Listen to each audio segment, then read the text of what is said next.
objectives. Abebembezi ba district ya Buhweju nabagira ngo Buhweju kine byanga byinje bitine mizi betu basima government ahubwo kubaretera project eji ngo neja kucendeza hibura ry'amaizi umbyanga bitari umwe na bimwe.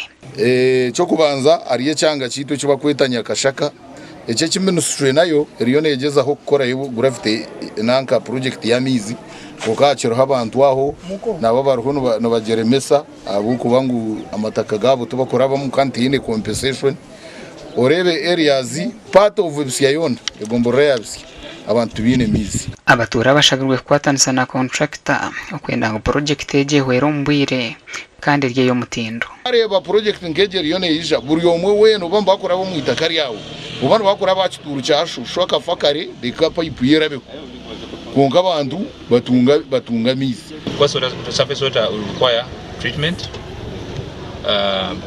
sedimentation. Now that raises the cost in terms of water treatment for supply.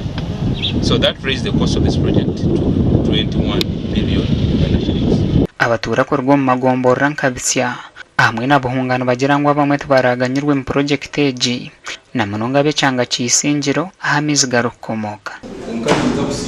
Niza kusima World Bank na government ya Uganda na government ya Buhweju ahabwa iteka ngeji kugira ngo amaizi ine ahiga rebo kirikanda kavaringa areas eziri muri Karungu na Bisya na Buhunganyi wa Hindukuru. That the water source is properly protected.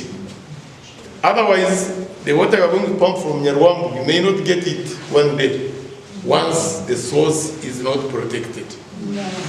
Project eji neja kumara imyezi 15 kandi abatura bari kurenga emitwaro 5 na 3 nibo baraganyirwemo. Gasha kwa Juliet Charles Sima.